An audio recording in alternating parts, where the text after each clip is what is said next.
Good day to you, and I've got a question for you. What's something that you do 10,000 times a week? Something you do 10,000 times a week. Blink? Maybe. Eat? No way. Get compliments from people? No way. What is it? What you do 10,000 times a week is you are exposed to advertising. You're exposed to advertising virtually everywhere you go in the United States. There's advertising. I mean, I'm standing in front of a car right now, and it's got a logo. And people who know this logo know that that's a Subaru logo. It's advertising the brand of Subaru. And here's another logo. This one's a Mazda with the bird-like wings. Brands like those are all around us. My golf club's here. I'm a golfer. I take it kind of seriously. Titleist, Callaway. Those are advertising brands that are showing themselves to me by virtue of where I'm taking myself in my house. And you all have lives like that too. You're going around in your worlds and you're being exposed to 10,000 advertisements a week. Not just in terms of the brands that are on products, but also in terms of the media that you are accessing, the TV that you watch, the radio that you listen to, the cell phone messages that pop up. Here's TV right now. Let's take a look and see how many channels have advertising right now. So I'm going to go up through it.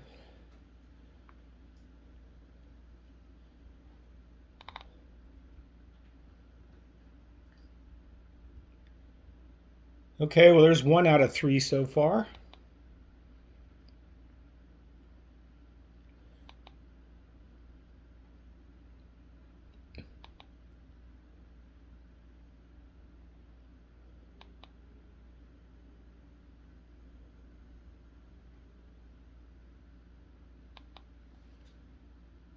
Okay, well, I did 10 channels. 1 of them had advertising, but you know, at any other given time, if I was looking at TV the way I was there, you might have 10 channels with advertising on them because advertising is so prevalent in our culture. And not too far from here, New York, and I'm speaking about Times Square, you can find the biggest density of advertisements in the world. Right there in New York, all those ads that are packed in. So we are taking on advertising today as our chapter 12. We're taking on a different dimension of mass media. In the past, we've been studying technologies, but today we're taking on a kind of content that is spread across all of the mass media technologies that we've been studying. And the book does start out with an interesting discussion of people who have become famous as influencers. Social media influencers are just influencers as they are increasingly being known. And there's a story about the one person who was doing reviews of toys, and he became very well known. He himself was a kid, and then he started to run into ethical conflicts about whether his ads are targeting children, something that is not allowed in Sweden. So it's a new form of advertising that we're facing now. It's the idea of influencers in advertising. Simply put, it's not possible to imagine our world of media without advertising. We've built up the industry based on advertising, and advertising is not the only way that you can fund media. We talked in last class, for example, about how in European countries they collect a license fee, and that pays for television. That's one way. You can also have subscriptions that people take out, like for magazines or HBO. That's another way you can pay for media content. You can have a charity or a trust that has established a media property, and that's how it's paid for. Or you can have advertising. And advertising is a way that most countries fund their media systems, though here in the United States, much more media is funded by advertising than in other countries around the world. Advertising is also a key component of the American economy. It's very important to our economic well-being that we have a healthy advertising industry. When we have recessions in this country, typically advertising is way down, and advertising is part of the recovery of the economy when it starts to come back. You know, I have a friend in Sweden, and he says that a successful advertiser is somebody who, quote, owns a piece of your mind. A successful advertiser is somebody who owns a piece of your mind. So when you go into Wawa and you're really hot and thirsty and you want to get something to drink, you look at all the choices that are there, but you only get a Coke because Coke owns your mind. It's not the other colas that are there. RC Cola, you're not going to buy an RC Cola. Pepsi, you're not going to buy a Pepsi Cola. You're going to get Coke because that brand, and it is one of the most well-known brands all across the world, owns a piece of your mind. So let's talk about the history of advertising in the United States, or what we can really say is the birth of consumer culture. That's what advertising gave us. It delivered a consumer culture, the idea of purchasing and consuming things. Early advertising in the colonies, before our country was a country, was targeted at narrow elite audiences, people who could read and people who had money. That wasn't everybody. And so ads were very boring. There was a newspaper called the Boston Newsletter. It was actually a newsletter. And in 1704, it was running ads for goods that were sold in merchant shops. No brand names like Nike. It was just oats, for example, or sugar. That's what was being sold, and the newsletter ran advertisements for it. Very boring. This started to change the style of advertising, though, with industrialization. We haven't revisited that term in a while. We're going to do it right now. Remember, with industrialization, people moving to the cities, you have mass production of goods and services. And so people are living in more anonymous environments, all those people in a big city. And whereas before the relationship used to be that you would go to a store owner, a person who owns a wood shop, a person who's a blacksmith, a person who's a barrel maker, a person who's a shoemaker, and you would have a personal conversation with them and then decide what you were going to purchase.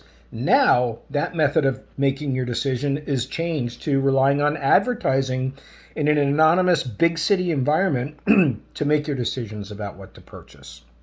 So what we have going on is also modernization. Modernization where people are no longer born with an identity. You're going to be a barrel maker, just like your dad was a barrel maker. They're no longer born with an identity. They can choose what occupation they want to have and where they want to live.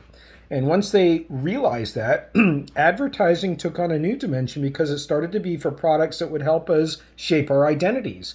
We didn't have to rely on growing up in a village and other people shaping our identities. We can shape our identities through our clothes, through our hairstyles, through our accessories, through the things that you own, the cars that you drive. That's all expressing yourself. That's all part of modernization. We also start to see, because of the birth of consumer culture, we start to see the rise of department stores. One of the original department stores was Wanamaker's, which is in Center City, Philadelphia. It's now a Macy's. A department store doesn't make anything. It's just where products are housed. That's where people go to buy products that have been made elsewhere. This arises because of consumer culture, and you can have a table that you have your eye on and you want to buy it. It's made in North Carolina. You're not going to go to North Carolina to buy it from the manufacturer, and so the department store provides that for you. Michael Shudson is a sociologist. I've met him actually. He's at UC California, San Diego, if I recall right, or maybe San Diego State University. But Michael Shudson says that today in contemporary society, people believe that they can satisfy their needs by buying mass-produced goods. That's how we try to satisfy our emotional needs. We even have that term for it, right? It's called retail therapy. Your boyfriend just broke up with you, your girlfriend just broke up with you, you're going to go shopping so you feel better, right? That's the kind of consumer culture that we live in. Let's move on now to talk about the growth of brand names.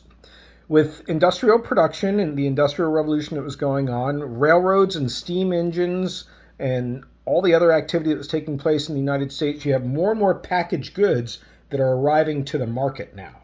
And so companies needed to distinguish their product from somebody else's product. And that's where you get the brand name. A brand name is a word or a phrase, and it's attached to a prepackaged consumer good so that you can promote that good better. The Golden Arches of McDonald's, for example, one of the most famous brands, it is known all over the world. And when you're driving across country and you come over a mountain, you see those golden arches. It has like a magical quality to those of you who eat that kind of food. And that's what the brand is trying to get across. That's the importance of the brand. What it does is it reduces uncertainty and promotes stability. That's what a brand does. In fact, the McDonald's formula is that a hamburger tastes the same all the time, no matter whether you buy it in Philadelphia or Austin, Texas. That's how standardization fits in with branding. One of the early brands was Quaker Oats, still around today, very similar image that you see on Quaker Oats oatmeal with the old-time Quaker guy. That's one of the earliest ones. Now, one of the people that's credited for developing one of the most successful brand campaigns is Thomas Barratt. Thomas Barratt, Barratt. He developed the first branded soap. He was just selling soap, but he called it Pears Soap, Pears, Pears Soap. And he developed all these slogans like, "Have you had your pears today?" That was part of the branding that went on with the soap. Very ingenious. It made it seem like you've got to have it every single day to feel goodness, to feel health. Very ingenious, even though it was a primitive time period for early advertising. Now let's go on to talk about how media in the United States are really advertising-supported media. I talked earlier about how media can be funded in different ways, but in the United States, mostly it's because companies are purchasing time, like 60 seconds on television or 30 seconds on radio. Companies are purchasing time, or they are purchasing space, like 4 square inches in a newspaper, or like the banner across a web page. That's how our media are funded. And in the 1830s, advertising-supported media really took off because in the 1830s, you start to have the development of the penny press. We've talked about the penny press a couple times in this class. Newspapers only costing 1 penny. Now everybody can afford them, everybody can read them, and now you have access to a really wide audience. So advertising started to get infused in there in those newspapers. And newspapers went from tolerating advertising, they really wanted people to subscribe, to actually encouraging it because they saw what could happen. Magazines started with advertising a little bit more slowly because the content was national in magazines. You're going to read a story about the pandemic that applies to everybody in the country, but ads were mostly for local products like Philadelphia Tasty Cakes, just local to this area. And so in the beginning, magazines resisted advertisements, but look at magazines today.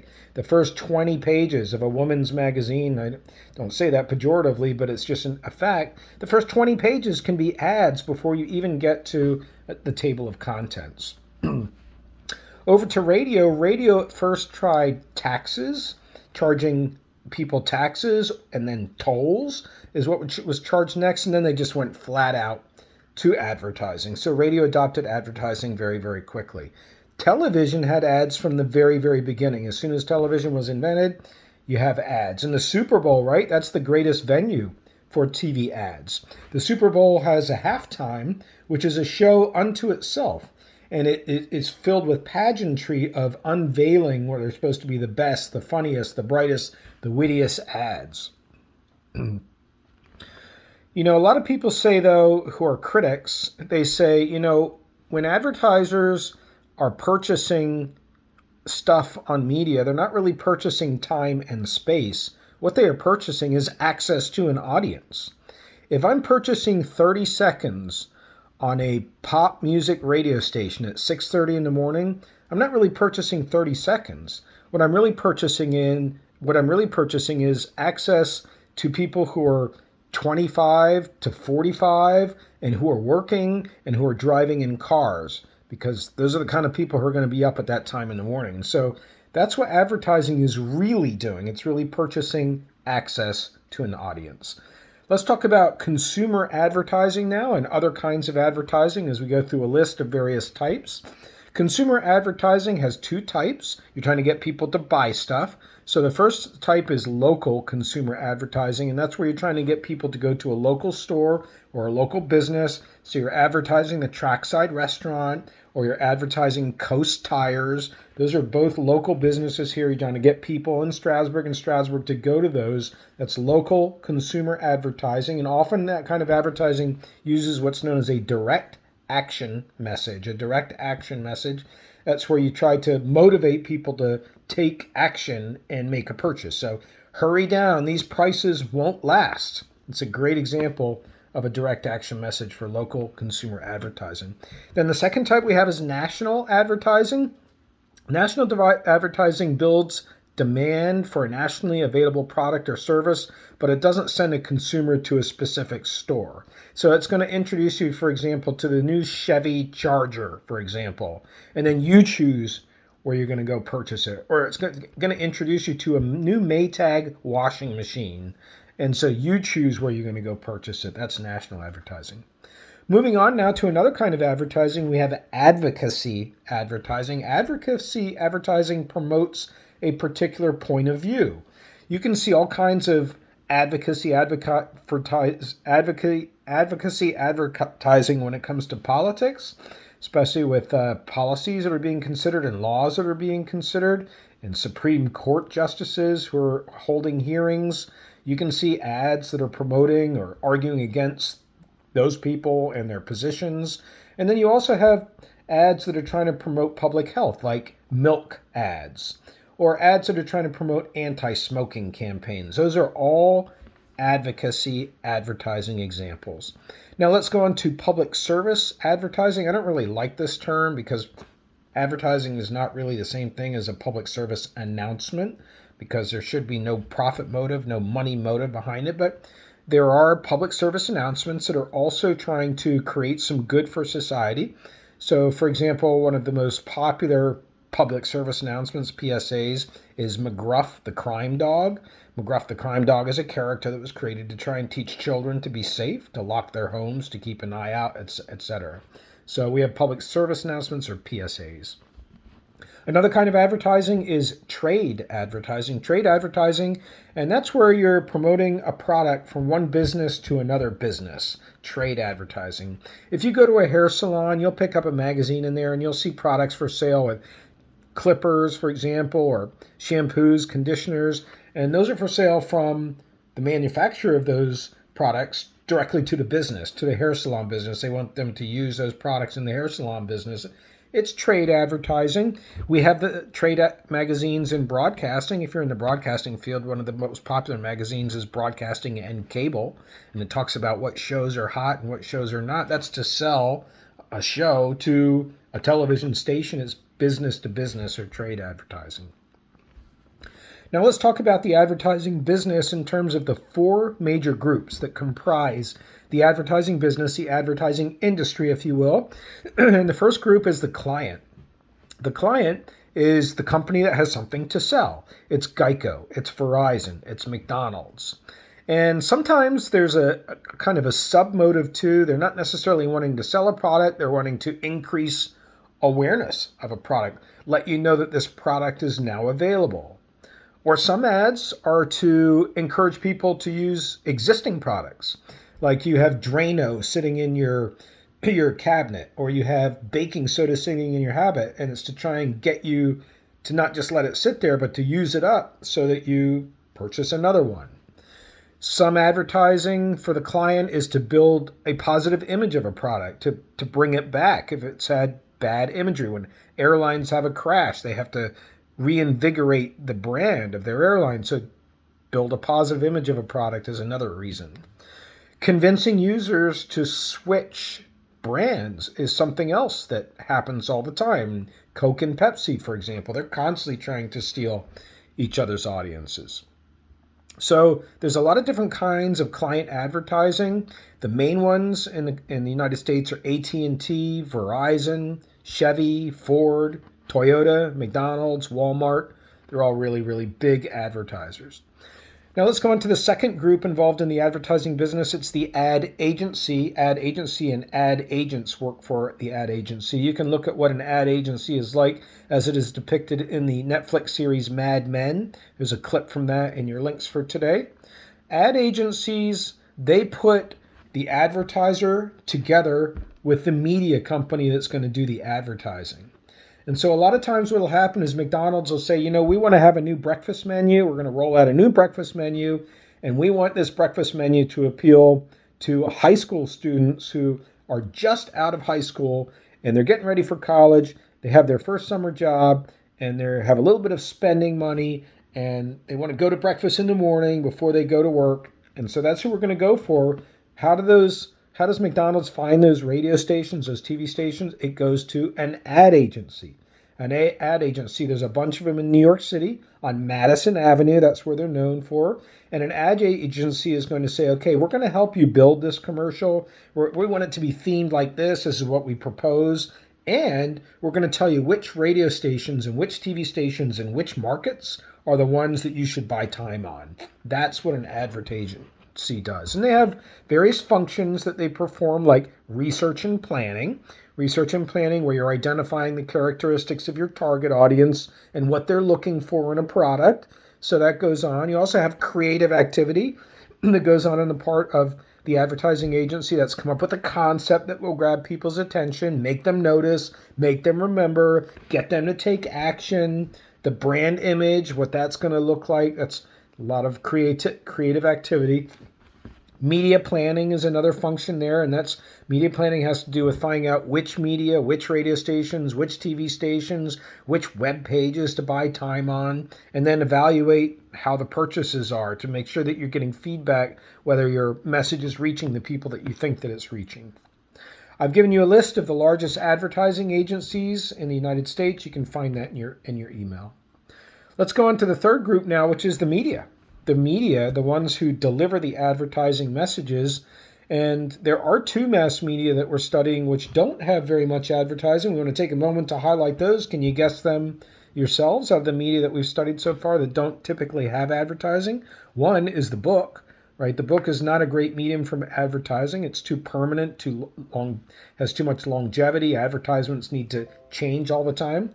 And then secondly, we have films. The film is also something that doesn't typically have advertisements. We might have a couple trailers or a few trailers before a film, but other than that, all other media in our country have ads. So newspapers, ad revenue is declining because readership is declining, but newspapers have a distinct advantage over other media because they can provide a level of detail, including addresses and phone numbers and websites, that people can read over and over and over. You can clip out coupons as well. And you can target specific zones like Philadelphia suburbs, for example. So newspapers, they still have advantages. Magazines, they have advantages too. Magazines are an excellent medium for a niche audience. They're excellent for a really, really specialized audience like outdoorsmen, men who like to fish and hunt. Magazines are there. Products that go along with an outdoor lifestyle. You can target exactly the kind of audience that you want to get to. Magazines are very good for business-to-business ads as well, as we just discussed. And the magazine has the advantage of that higher print quality. It's better than newspapers, and the photo quality. That's really what magazines' strong point is the photograph. Next up is outdoor advertising. We haven't talked too much about outdoor media, but we're basically talking about billboards, digital and regular billboards, transit signs on bus shelters. They all have advertisements. We can say ATM machines, they are running advertisements as well. Times Square, that's the place that embodies outdoor advertising. The advantages are you have people in a car, so they're captive, right? They're bored. They're looking for something to take their eyes off the road only for a moment so they don't get in an accident, but they're captive. You've got them if you can get to them. The disadvantage is they're really unaesthetic, right? They pollute the countryside. They take away from the mountain scenery. So billboards, and also it's hard to study them. The messages have to be very, very short. Otherwise, people are not going to be able to read them. They're zooming past them at 70 miles per hour. Now let's talk about radio. Radio can broadcast advertisements very regularly at a really low cost. So radio is a place where advertisers do saturation. And that's why if I say to you, 15 minutes may save you, and you can finish it, right? 15% or more. And you know that that's for Geico, because that particular slogan, 15 minutes can save you 15% or more, has been running on Geico ads on radio for years and years and years, many different times through the day. Radio is very good at saturating. Advertisements normally are run during what we call drive time in radio. Drive time is radio's peak time. There are two drive times. You've got morning drive time when everybody's driving to work, and you've got afternoon drive time when people are coming home from work. Early morning drive time or morning drive time is 6 to 10 in the morning. That's a prime time. That's radio's biggest audience. And then in the afternoon, it's 3 to 7 p.m., people coming home. Another advantage to radio is aside from it being cheap, is you have people who are captive. in a car, and people who can act on any urges that they have. They have only to put the turn signal on and pull off to a restaurant. That's an advantage of radio advertising. Television advertising, TV still gets the lion's share of all money that's spent on advertising, even more than digital media. And the big reason is because you've got that prime time where so many people are watching TV from 8 to 11 at night. So prime time actually sells out months and in some cases years in advance. That's how much people want those spots to get an ad in there. The nice thing about TV is it offers sound, it offers motion, it offers visuals, graphics. It does it all kind of like the web. Cable television can do even more targeting because they can get a message specifically to one part that they have of the country or the county or the town that they have cable coverage of, and they can just pinpoint people living within a geographic area of Dorney Park, for example, the amusement park, and just advertise to them. You can get to that through cable target advertising. Now let's talk about the internet and online advertising. It's the fastest growing segment of the advertising market, and Facebook and Google are the kings. And you have video, you have searching, and you have banner ads. With digital advertising, you have a better ability to track the audience. You can track them through their engagement of clicking likes and making comments. All right, so that's going to take us now to the fourth element. We just discussed the media. The fourth group of advertising, fourth and final group, is the audience. The audience, as I said earlier, is actually the product that you're selling to advertisers. You're selling access to the audience. And the word targeting refers to going after a very specific audience in terms of demographics and psychographics and geographics. That's what targeting is when you're narrowing the kind of people you're going after according to demographics, psychographics, and geographics. Demographics are facts about the audience, facts like age and gender. Those are the two most important demographics that advertisers use all the time to study an audience, although they look at other demographics too, like income level, level of education, heterosexual, homosexual, facts about the audience. Those are demographics. And there's psychographics. Psychographics are attitudes and behaviors of the audience. What do people like who are 18 years old? What do people not like? What do they support? Where do they spend their money? What do they enjoy doing with their hobbies? Those are questions for psychographics. And then geographics is where people live. To go back to psychographics, there is a company that does very interesting research in this area. It's called the VALS company, Values, Attitudes, and Lifestyles, VALS. And what they've done is they've developed a whole categorization scheme for people. And so they put people in categories like believers. They put people in the categories like inspirers. And those categories have a bunch of characteristics associated with inspirers or believers, characteristics for age, characteristics for what products people buy, characteristics for life aspirations. And then that's how they design ads based on those categories of people. You can see a link and you can decide for yourself what category you belong in.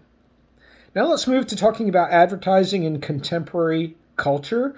Advertising is part of our culture. Our culture is an advertising-based culture. We have children who are singing advertising slogans in school all day long because it's part of their culture. They hear those advertising slogans on television, they hear them on the radio, they see pop-ups on their computer and on their phone.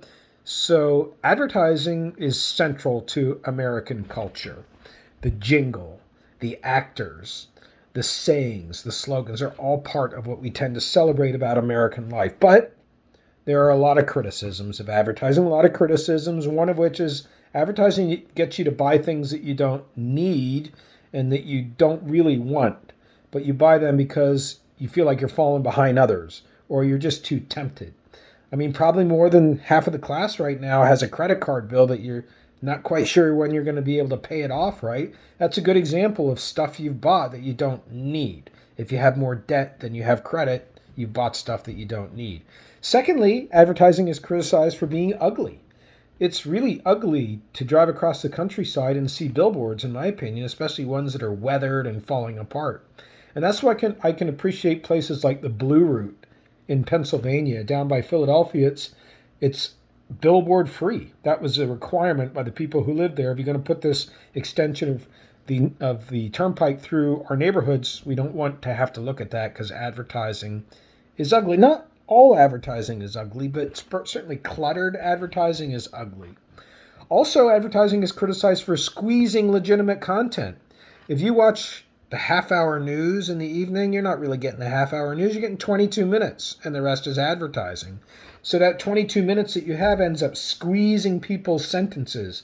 When you hear a soundbite, somebody's being quoted, you're only getting a piece of it. You're missing the larger sentence that they were saying because advertising is squeezing that content. Also, advertising makes things cost more. You need an advertising budget, and so you have to get it from somewhere, so you raise the price of your goods. On average, advertising adds about 5% to the cost of a good. And finally, these are not the only things, but finally for this class, advertising sells stuff that's bad for you, like cigarettes. That's not good for you. Or soda. There's nothing good about soda. Or breakfast cereals. Those things are not good for you, but advertising sells them. Now let's talk about the problem of clutter. I alluded to that a moment ago. Clutter is where there's too many ads, and it means that probably you'll pay less attention to a message. So how have advertisers reacted to the problems of clutter, where so many people are advertising today to the tune of 10,000 ads per week the average person's seeing? Well, one way is to embed the messages in the regular content. And this can sometimes be called subliminal advertising, embedding the messages in the content. Subliminal means people are not really realizing that they're seeing ads, even though they are. The greatest example is there was a movie theater owner in New Jersey, Jim Vickery, and he was also a researcher, and he came up with this idea. He spliced in the film slides of a glistening Coke with condensation on it and popcorn with glistening salt. And he found that concession stand sales were much higher for those two items because people were seeing this in the movie and getting thirsty and getting hungry. So we have subliminal ads as one way to cut through the clutter. Now, when it comes to advertising in children, different countries around the world teach advertising differently. Sweden does not allow ads to be geared towards children or to include children in the ads, period, because children are too vulnerable to know the difference between buying something that's good for them and something that's not, or buying something with money that they have or they don't have. And so other countries have stricter rules. Some countries don't have as stricter rules. We have rules in the United States. We have to have ads for children that are separated from the television shows that they're running on. You can't watch a show. You can't watch SpongeBob and then have an ad right in the middle for a SpongeBob T-shirt. That's not allowed in U.S. law. All right, let's begin to wrap up now by talking about the future of advertising. In the future, we know that online advertising will continue to grow. That small screen, even though it's a tiny screen compared to a television, a small screen on our phone is a screen that people are increasingly comfortable with gaining information from. So especially on the phone, we will see online advertising continue. And with Google AdWords and AdSense, those are those two software packages that they offer for advertisers, AdWords and AdSense. People can buy search terms. You can buy search terms. So if I'm looking for a shower stall online, then the people who manufacture shower stalls, they're going to purchase that every time somebody searches for shower stall, they're going to have a link that comes up to their business. That's how online advertising works. We also know in the future of advertising, there's going to be an increase for integrated marketing. Integrated marketing is using really everything you can, throwing everything you can at a person to get them to make a purchase. So you're using advertising, you're using public relations, which we haven't discussed yet. We're going to do that in the next class. You're using promotions, you're using interactive media, which is social media.